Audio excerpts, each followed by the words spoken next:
Okay, let's go ahead and get started. This is the smallest crowd since we began City Chats. I believe it's our fifth one now. I think everyone knows me. I'm Scott Andersen, the City Administrator. Mayor Martin is not here this evening. He is in Florida at a corporate retreat for McDonald's, but I wanted to introduce Sarah Bisson. I'll let her talk about herself but just for a minute. And then we have our Captain Joe Hoffman, who helps us with our fire department grants. Obviously, grants are really an important part of what we do at the city. It saves the taxpayers a tremendous amount of money. The return on investment, which I'm sure she's going to talk about later, is enormous by having one person be able to bring in millions of dollars to the city. It's just an incredible gift, and we're one of the only cities that does this. We're the only city that does it in the harbor. The county tried to steal Sarah away from us at one point last year. But we managed to plead and get her to stay, for which we're extremely grateful. In addition to her job as grants, Sarah also manages our airport. It's a very strange job title. I'll let her tell you a little bit about that. But she can also write that she's an airport manager for us. That's the way we have to do things in the city. And so with that, I'm going to just turn it over to her tonight. She's going to talk about the different types of grants. So she actually has a very long list of what to talk about. And I brought in Captain Hoffman as well to talk about the kind of things that we apply for at the fire station and some of the important investments we've been able to make in the city as a result of that. So please, Sarah. Good afternoon. I hope everybody can hear me well. I'm excited to see that there are so many community members actually interested in grants because, you know, we don't always have a lot of questions or whatnot, but I have been with the city for almost 5 years. I started in 2017 and was hired by Mayor Dingler. I have about 14 years of grant administration experience. I worked for the Quinault Indian Nation prior to coming here. I grew up in Ocean Shores, a graduate of North Beach High School, Grays Harbor College. I'm definitely committed to my position here with the city. In fact, on the day that I was thinking about actually leaving, I couldn't. This is my hometown, and I want to leave a legacy behind and make my hometown a better place. So I am very grateful for Mayor Dingler bringing me on board and being able to give back to my community. Currently, we have quite a few grants and irons in the fire supporting major projects, but typically our grants, and I'm going to give a broad overview today because we can get down to the detail, but you guys don't want to be grant experts. But our grants are driven by the current comprehensive plan, the comprehensive parks and recreations facilities plan, the transportation improvement plan, the state capital improvement plan, and department need. Also council action, but ultimately mayoral administration. I take my directives directly from the mayor. So all of those things come to fruition to help compensate for budgetary items that necessarily can't be covered during the budget process. So also capital needs that arise during the budgetary process that aren't covered or approved in the budget, I'm able to take note of and match funding as it comes down the way to those items. Historically, over the last 5 years, we have brought in close to $8 million in grants, which is something to be said for our small community. We have to show established need. It's based on population, economic impact, certain populations, demographics within our city, and so that drives our need, and we have to demonstrate that to funding agencies. I also work, as Scott had mentioned, I am the airport manager, so I work directly with the FAA. The airport is mostly sustained by grant funding. All of the projects that come down for obstruction removal, which is something we're working on now, those are all potentially 90% covered, at least 90 to 100% covered by the FAA. A small portion of my salary, about 8%, is allocated to cover the time that I spend doing airport function. What I'd like to do today is talk about historical grants over the past 5 years. Then we can talk about major projects of note that are currently funded. I can give you an idea of matching requirements, how the city contributes to the portion that perhaps grants don't cover, upcoming projects, and public participation. In the past 5 years, again, I've said that we brought in close to $8 million.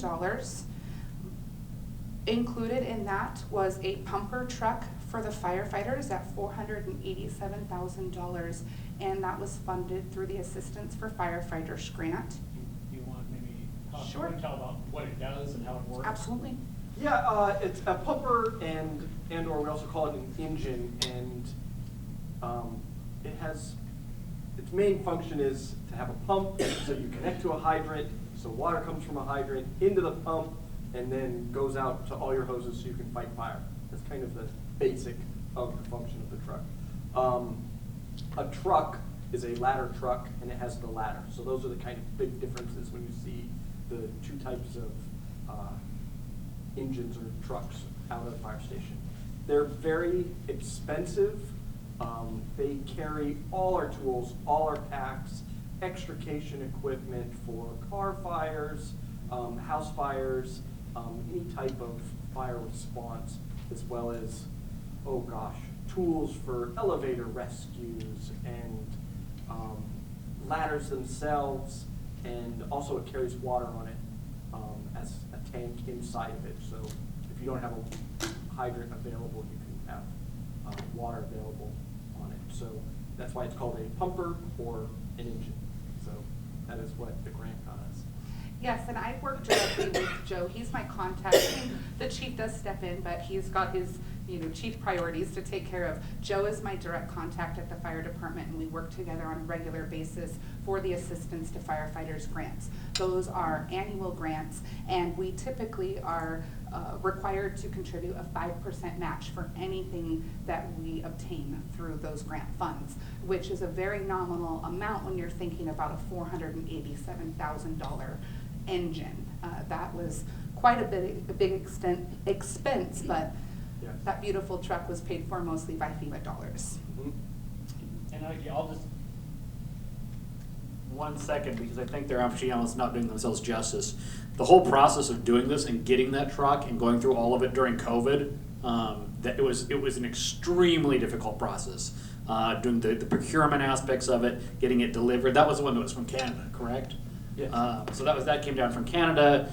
It was just a whole host of difficult things. The engine type had to be changed as a result of, what was it? There were shutdowns as a result of COVID.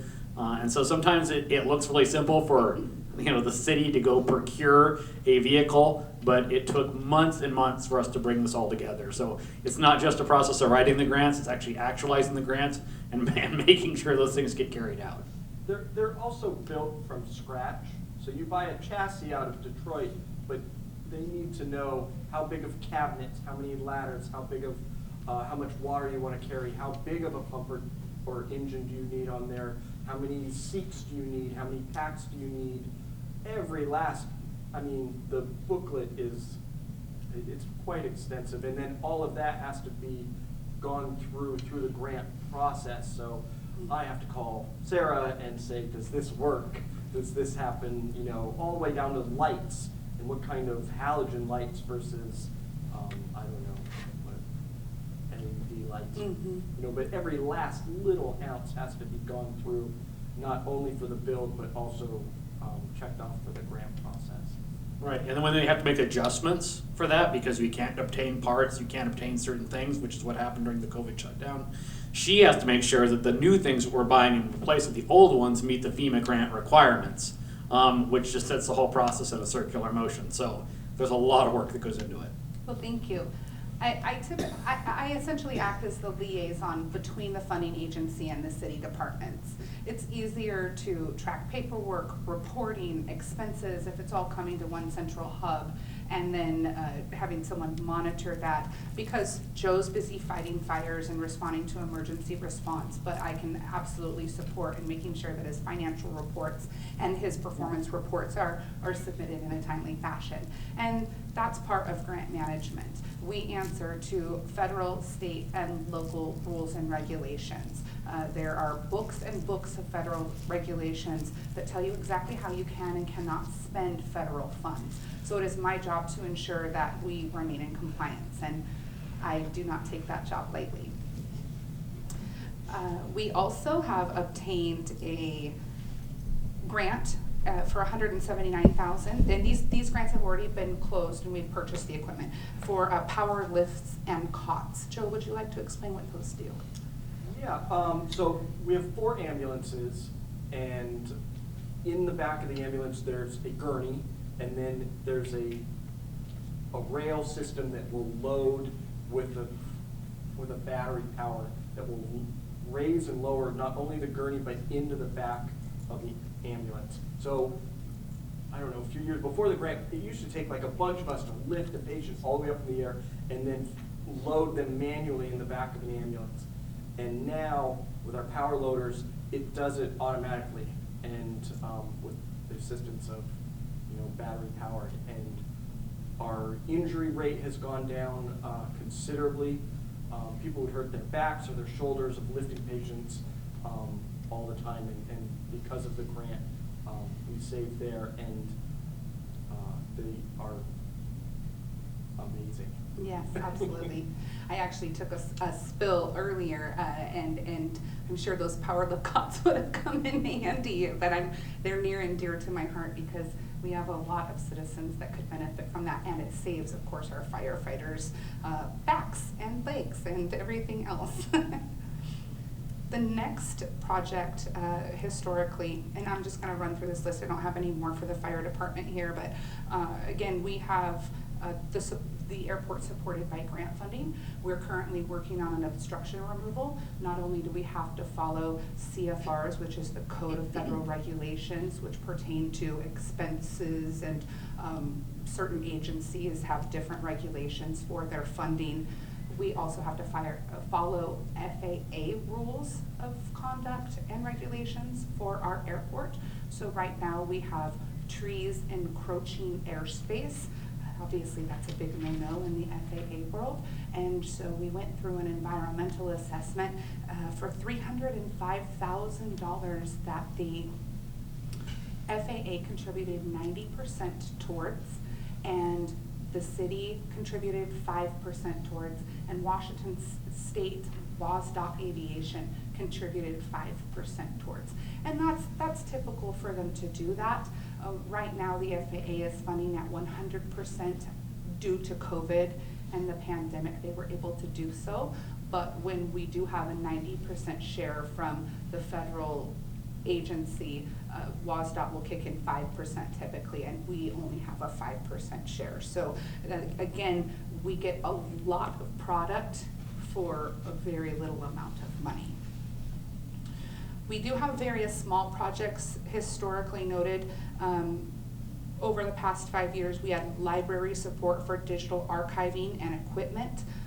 Oral history as well was included in that. The OSPD was supported with equipment for handheld radar units, bulletproof vests, and 2 electronic fingerprinting machines. Just bringing everybody into the new age, I suppose. And we also have a grant for Scotch broom removal and a summer youth program. So those are just some examples of the various smaller projects that have come in anywhere between $5,000 and $10,000 that have made a big impact on our department budgets. Also to note, it is not typical that we can find a grant and supplement budgetary items with grant money. So if we had budgeted for that fingerprinting system within OSPD, we probably would not have been able to supplement it with grant funding. So it is kind of a weighing process as we move through the budgeting process as to what we anticipate for grant funding coming down the line and how we know the cycles to go. Again, I've been in grant administration for 14 years, so I know that typically around February or March, those applications are going to open, and awarding is going to happen sometime near September. So when you start to learn those processes, you start to think about how you can leverage funds between your general fund budget, federal dollars, even state dollars, and private foundations. Current major projects of note right now include the High Dune Trail. We have been funded in collaboration with the Cowlitz-Wahkiakum Council of Governments and Washington State Legislature. It's a $660,000 project, and we had anticipated going all the way from Damon Point to Pacific. And I'm hoping that Public Works will provide more information on that because they're the ones actually doing the groundwork when they have their city chat. But I don't think that they were able to accomplish going all the way to Pacific with that funding due to wetlands and all of the mitigation that needs to happen. When that happens within a grant fund, it's not a detriment to your funding. There are obstacles and barriers that they expect to happen during the course of a project. As long as we make note of that and kind of learn from perhaps our mistakes as we move forward, the granting agency is more than willing to work with us in normal conditions. So it was a $660,000 project. $277,000 was contributed by the Cowlitz-Wahkiakum Council of Governments Transportation Block Grant. $137,000 was contributed by the Washington State Department of Commerce through legislation, and $246,000 was the city share for that. So we end up getting a tremendous economic development boon or project to our city, and kind of similar to what Long Beach has, for a third of the cost, essentially. Another big current project that is still funded by grants is the vertical evacuation structure. This was funded in collaboration with FEMA, Washington State EMD, and the state legislation. It's a $4.789 million project. $3.59 million was contributed by FEMA. $490,000 was contributed by Washington State, and $707,000 is to be contributed by city. That was driven by the Safe Haven project conducted in 2014. The state and several agencies came together to assess dangers up and down the coast. And it was assessed that we needed at least a dozen of these towers or another mitigation effort to assist our population during a disaster. It is one of the pioneering projects of its kind on the West Coast, so we're definitely learning as we go. But again, it's a $4.7 million project, and the city share is $707,000, give or take a couple $100 on that. We have the airport obstruction removal design.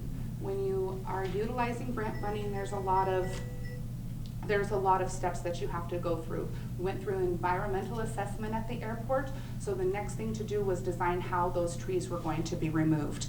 And that was $212,000 funded by the FAA in order to assess the trees that needed to be removed, how it was going to be done, and make the least impact on the surrounding land. The surrounding land is actually WDFW preserve land, and they want to make sure that we are protecting habitat as we remove those trees. So the design is almost complete. Actually, we will be wrapping up that grant anytime soon, and then we'll look forward to construction. We have been funded for a new ambulance for OSFD to the tune of $229 million. And pardon me, that's the total project cost. 229, what did I say? You said million. $1 million. We 4 times the city budget. $229,000. Man, that would be great, wouldn't it? That's the total project. You guys will be riding in style.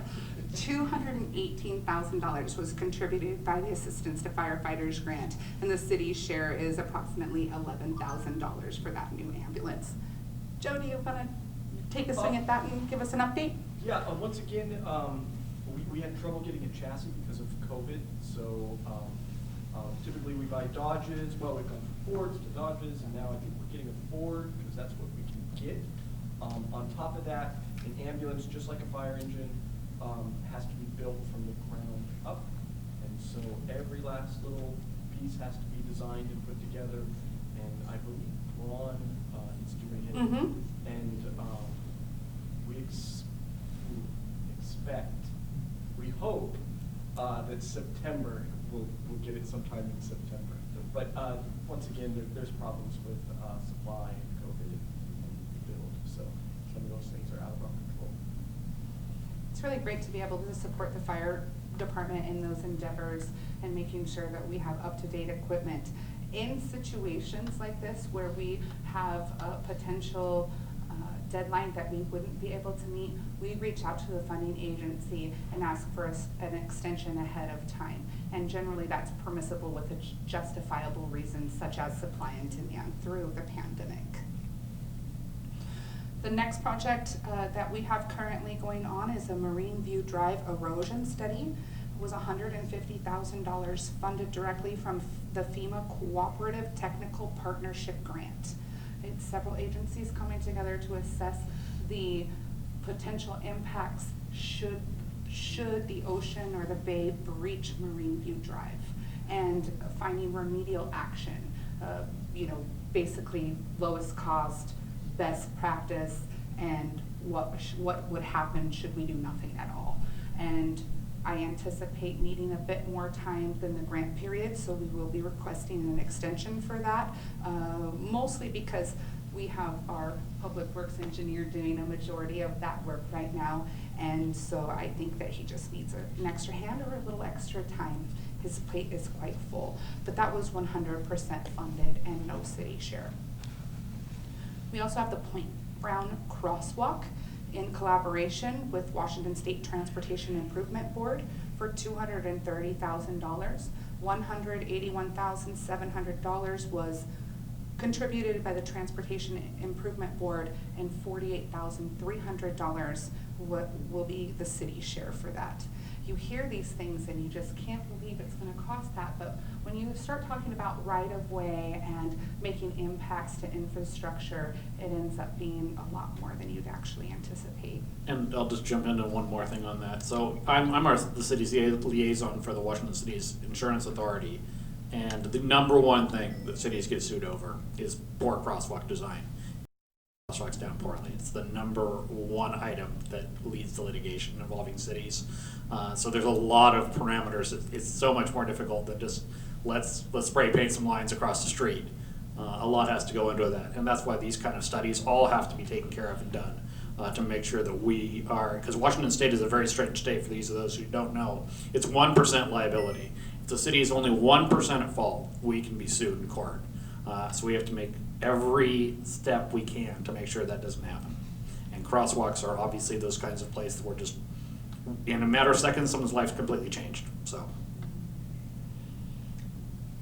yes, so it will be wonderful to see those crosswalks, but it may take a little bit of time for us to actually get implemented. We also have various small projects to include on our current project list that are funded at this time, including records archiving support for the city clerk office from the Washington State Secretary of State, bulletproof vests for the Ocean Shores Police Department, Department of Justice. Anytime the police chief actually has her bulletproof vests on a retention schedule, and so they have to be replaced every so often, or should she bring a new employee on board. And so Department of Justice will contribute 50% of that cost up to a certain number of vests annually if we apply for the funding. We also have COVID-19 support for the fire department, PPE, personal protective equipment, okay, airport operations as well, including managerial hours, maintenance efforts. No capital projects can be included with that airport COVID funding. The library is utilizing some ARPA funds for connectivity. And I think that's all of our ARPA funds right now. All of the things that I'm listing today are actually outside of legislative contributions, unless they're matching a grant, or ARPA funding that is a separate pot of money that the council will address and provide a spending schedule for. And we also have funding through FEMA for several storms, 2020, 2021, and potentially 2022.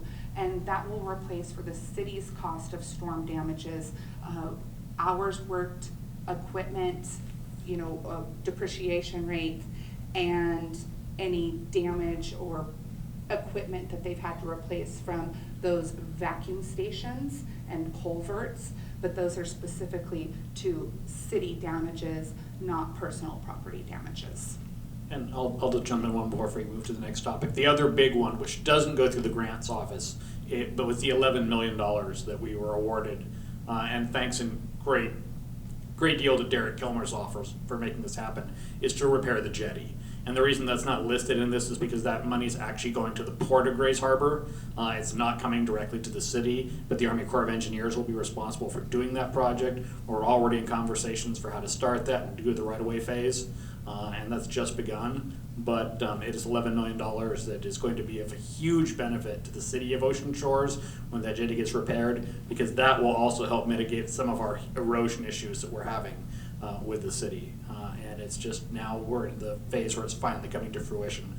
So thank you to Derek Kilmer's office for making that a priority for the harbor. That's all I have as far as current major projects of note.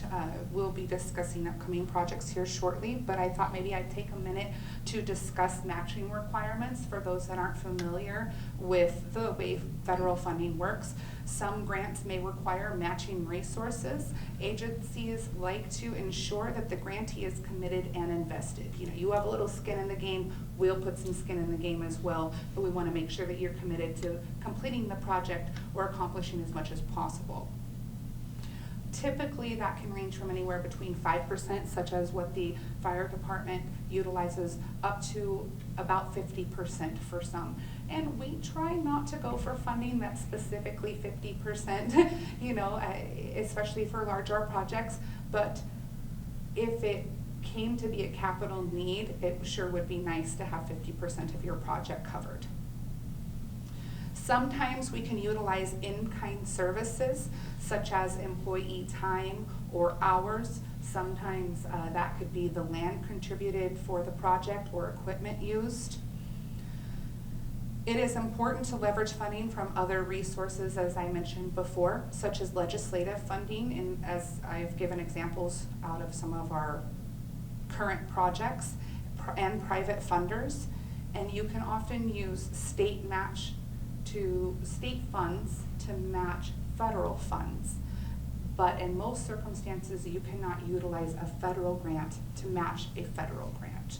So essentially, if the state was providing, let's just say, funding for a new library, and the federal agency was providing for a new library, and the federal agency would only provide 75%, and the state would provide 20%, and we had a 25 matching share requirement from the federal agency, that would satisfy it. But you have to be very careful about matching funds, because you can't utilize a federal grant to match a federal grant. And those are just rules and regulations, but it's just interesting to know. So it's important to leverage where you can between our general fund, our federal dollars, our state dollars, and even, again, as I said, private foundations. Upcoming projects include, and again, these are driven by council asks and action, mayoral administration, and our comprehensive plans. A lot of times those plans have to be up to date in order for us to qualify for funding as well. So we have a housing needs analysis that we would like to have funded and are potentially seeking an avenue of funding for. Point Brown corridor enhancement. how does the city envision this corridor to look in the future, and how is that plan going to come to fruition? Potential sidewalks and mobility throughout the city. We have an opportunity for safe routes to school, which has funded in the past, prior to my time, but sidewalks along Point Brown, and we are hoping that we will obtain new funding this year to continue those sidewalks past South Razor, up to South Razor Clam. And as you piece that together, you can see the projects coming together, so eventually that makes our city completely mobile if we were to have a trail encompass the whole facility, or bike lanes or sidewalks. Coastal erosion and resiliency grants, those can be anywhere from looking into noxious weeds to the study that's happening right now on Marine View Drive. Support for our police and fire departments to include equipment and staffing. As we all know, or have been made aware of, we have a SAFER grant out there pending for 3 firefighters. Maybe Joe, you could talk about the SAFER grant for a minute? In the past, we've been awarded 2. One was for 1 firefighter, and then the other was for 7 firefighters, which included our fire inspector. And it took let's say a lot of cooperation between a lot of entities to maintain all that staffing over the years. And we have, and it was, I don't know, they went well, they were very successful, and we have all the firefighters still, and now we're applying for 3 more positions, so. We'll find out in Yeah. near September. Fingers crossed. Yes. We applied last time for 3, and this would have been slightly Yes. different, the funding structure. It would have paid for 100%, correct, for 3 years Yes. For our firefighters, and we didn't get it. We think we've done some research, and we've reapplied now, and fingers crossed that would just be a huge boon for the city to get 3 firefighters paid for 3 years at 100%. So we're optimistic, or we're hopeful. Yes. Yeah, hopeful. They're pretty, Competitive. that's I was gonna say rare. Competitive is a much better word. Especially the fact that we've already been awarded 2, and we're going for more, so, good choice.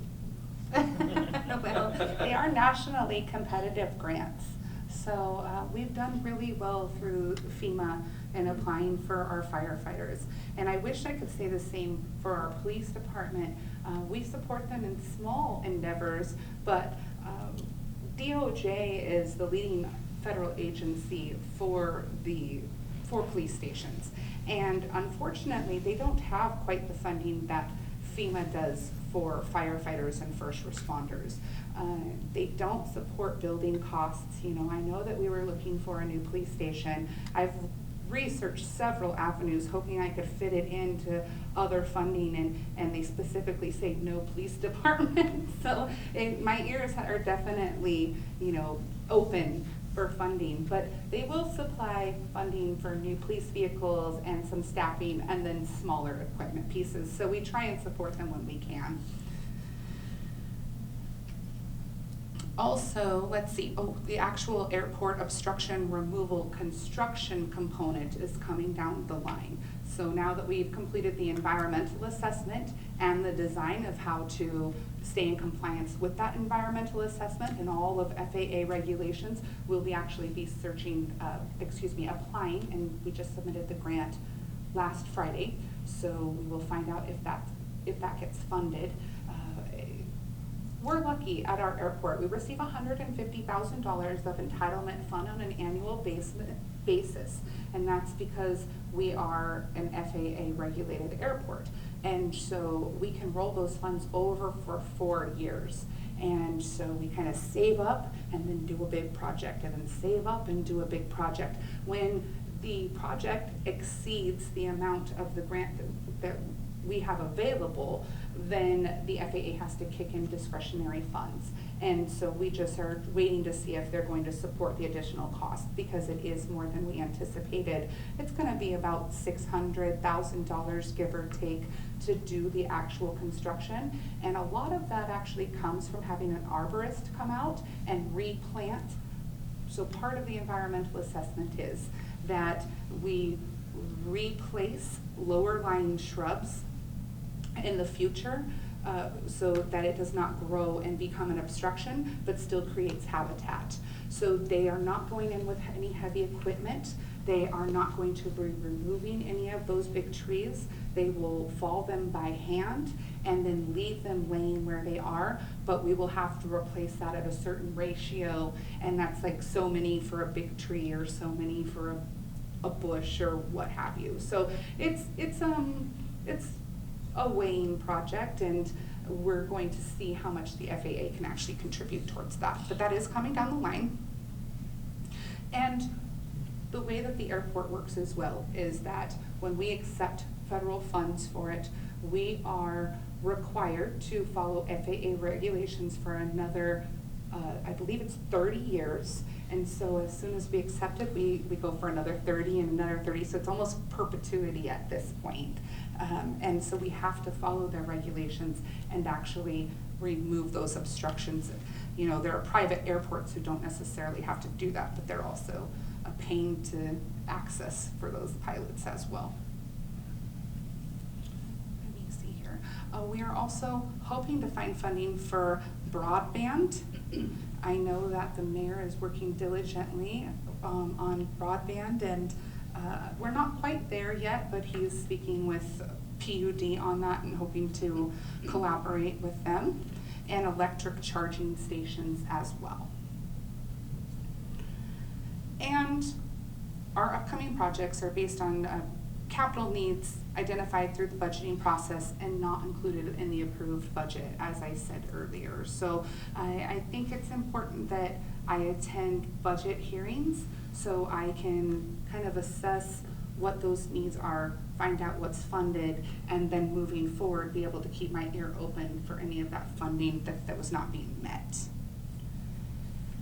As far as public participation goes, citizens can have an impact on the prioritization of these projects. It's just important to correspond with your council, your planning commission, and attend public meetings. A lot of these grants require a public meeting to be posted, such as the vertical evacuation structure. In November of 2018, we held a meeting for the community to attend prior to a council meeting to identify the best location and hear of any community concerns. And that's documented and provided to the federal agency. If there's a lot of resistance in regard to something, the federal agency will not necessarily move forward, and you'd score lower. Every grant application has a weighing chart, and so each category is weighed at a different point system or point value, and so that could be an area, you know, that doesn't get much support. So it's important to make sure that you participate in those, and because we're driven, the grants are driven a lot by those comprehensive plans, it's important for the public to participate when those are coming to updates. With that, I know that's a lot of information, but that's what I have for you to share today. You know, I'm always available for questions or comments through Scott, or my information can be found on the website. And I'd love to hear any questions that you may have. We have a city clerk going to be doing the mic for us. Hi, thanks for coming. We've been waiting for you. Oh, sorry. The one thing that I have a question on is, I know that we are having another fire station being built or looked at opening, right? The South Station. Yes. Yes. Does any of this? Renovation. On a renovation. But is any of the equipment that you just got, like the new fire truck, we have two now, right? Or just one? Joe, how many fire engines do we still have in commission? We have 2 fire engines, 1 ladder truck, and 1 fire engine that's a reserve. So it doesn't have any equipment on it, but it can be put in service if we have to take one out of So is service. any of that going to go to the South Station? Or do we have to rewrite another grant to get more engines? Well, that's a pretty good question. I don't know if we've gotten down to what we're going to apply for vehicles for that station. I think our current vehicle fleet will be shuffled around, like the reserve engine will either be put in service, we'll buy equipment for that, or utilize it somehow with our current equipment or vehicles that are in there. But eventually, like, I think the engine is a 90, you're gonna get me on TV, I think it's a 94, which makes it a pretty old engine, but it's my favorite one, so. And you have, you were mentioning that we were gonna get, or try to get another ambulance, correct? That is a current project that we have already been awarded. Oh, Okay, yeah, so we're- that makes we're getting 5? that. That makes 5? Well, technically, it does make 5, but one will be taken out of service. And then there is a little debate in the fire station of whether it will become the new flatbed, or if it will be, I believe that's what it will become, actually. Because we have a flatbed and an engine blew up on one of the old ambulances that we retrofitted, and so we're gonna take that chassis and put a flatbed on it. And our ambulances really rack up the miles in a way other towns don't, because every time we have to do a transport call. Yeah, I think the ambulance it's replacing is a 2002 ambulance. I think that's the year of it. I'd have to look at the. Are you guys ever gonna open up like a CPR program? It's like some of the other fire stations that I had come in contact with. They would open up training for CPR. That's a pretty good question. The EMS office is going through some changes right now, so I don't know what the future will hold. Right now, they provide kind of the community's contact for CPR classes, and that's located in Aberdeen. So that would be your contact right now. And last but not least, when's the next hot dog thing that you guys gonna have? Oh, we usually do that in, gosh, I think October is really, Cool. yeah. That 3-part question. Yeah, sorry. Again, thank you. Clarification goes back, and this goes back to part of your opening statement. You said something about the grant. Grants cannot be a budgeted item. Okay, and so I was wondering, a couple of thoughts. Where do you get the ideas for the grants? Do the council come up to you, or the fire departments come up to you? Or is it something that's discussed with the council before it comes to you? So I Thank take you. my action directly from the mayor. Yeah. And so the mayor approves anything that I actually apply for. But what will happen is if Joe needs a new ambulance, he'll bring it up and we'll run it past the mayor to see whether he's going to support that application or not. When it comes to council approval, I regularly look for grants that fit within the needs of the comprehensive plan or the parks and recreation plan that are already identified as priorities by the council. But council must approve all awards that we receive. So they are aware that it's coming into the community, what it would cost the city, if anything, and who is actually going to be responsible for carrying out those objectives.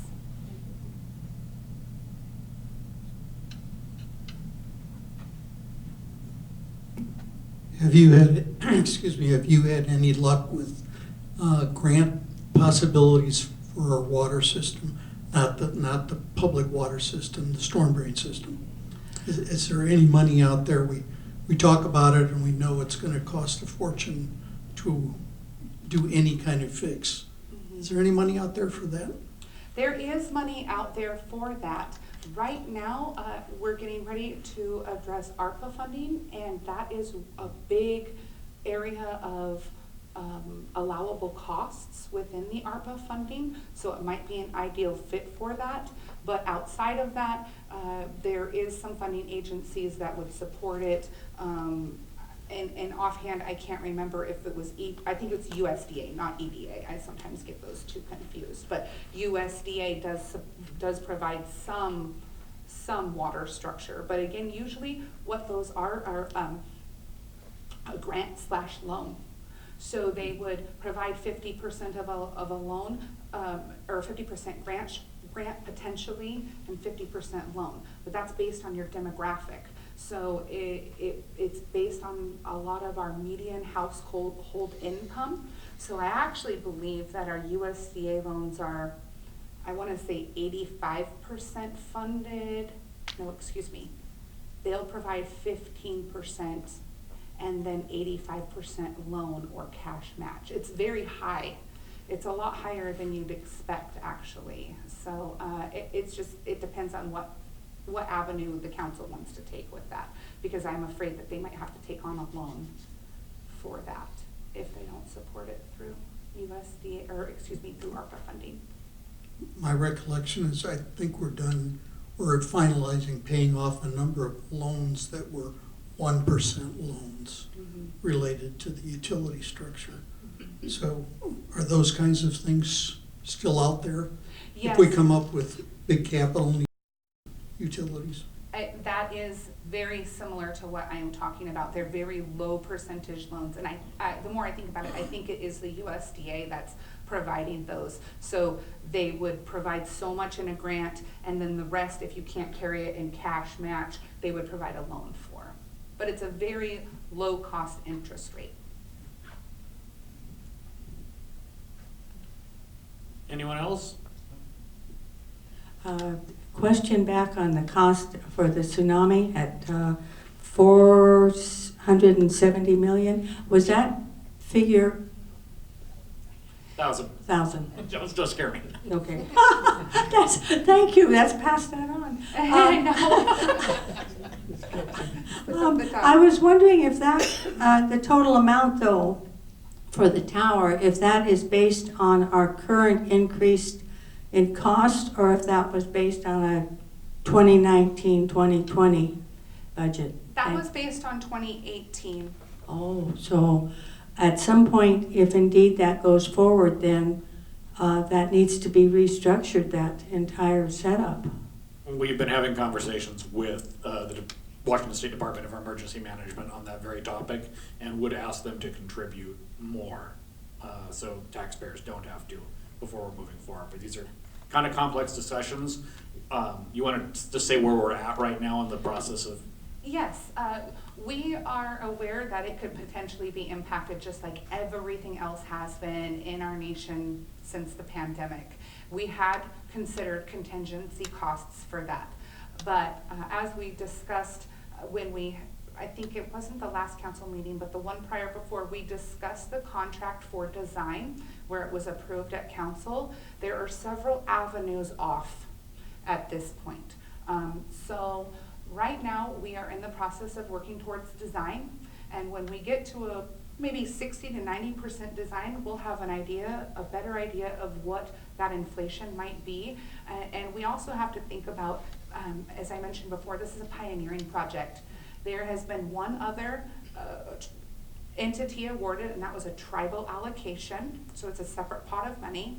And they're just a little bit ahead of us. They've completed design, and so I think they're moving forward with construction now. So we will be able to assess at the design cost how we are going to move forward. I don't think that we have blinders on to the fact that it could potentially cost us more. And it has been a significant discussion at the federal level and the state level, because they want this to be successful. They know that we've got to consider something moving forward, and these towers seem to be the way to go, but it becomes a big dent in a general fund when they say that you need 12 to 14 of them. So however we're going to figure out how to move forward, it's going to have to be cost effective for us and every other community out there.